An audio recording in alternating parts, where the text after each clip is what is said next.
Bonjour tout le monde. Depuis toujours, l'homme rêve d'un monde parfait, une société sans injustice, sans violence, sans corruption. Les philosophes appellent ce rêve la cité idéale. En fait, la cité idéale, c'est une société imaginaire où chacun vit en harmonie, où les lois sont justes et où le bien commun passe avant l'intérêt personnel. Cependant, une question demeure. Est-ce un rêve impossible ou un modèle pour mieux vivre ensemble? Le philosophe Platon est le premier à avoir vraiment décrit la cité idéale. Pour lui, une société est juste quand chacun occupe la place qui correspond à sa nature. Il divise la cité en trois groupes. Il y a des travailleurs qui produisent, les soldats qui protègent, les dirigeants qui gouvernent, et parmi les dirigeants, seuls les plus sages doivent commander. Quand on les appelle les philosophes rois. Pour Platon, gouverner n'est pas un privilège, mais un devoir moral. Dans la cité idéale, les lois ne servent pas les riches ni les puissants. Elles servent la justice. Chacun a des droits, mais aussi des devoirs. Aussi la liberté existe, mais elle s'arrête là où commence celle des autres. La vraie liberté n'est pas de faire ce qu'on veut. En fait, la vraie liberté, c'est de vivre dans une société juste.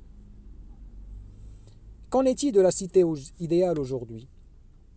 Aujourd'hui, on ne peut plus parler de cité idéale en philosophie seulement. On en parle dans la politique, dans l'urbanisme, dans l'écologie, dans l'éducation. Une cité idéale moderne serait une ville propre, une école pour tous, un hôpital accessible, des soins gratuits, un travail digne, une justice indépendante. Ce n'est plus un rêve, c'est devenu un objectif.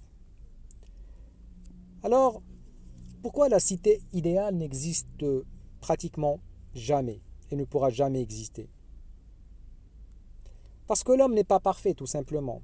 Parce qu'un homme, ou l'homme en général, a de l'ego, a de l'ambition, peut être corrompu et peut aussi avoir la peur. Chaque société porte en elle ses propres contradictions. La cité idéale est un guide, pas une réalité absolue. En conclusion, la cité idéale n'est peut-être pas un lieu réel, mais on peut la considérer comme une direction. Elle nous rappelle que la société peut toujours être améliorée. Elle nous pousse à chercher plus de justice, plus d'égalité, plus d'humanité, plus d'humanisme. La vraie cité idéale commence peut-être dans le comportement de chacun de nous. Si cette réflexion t'a fait penser autrement, abonne-toi à la chaîne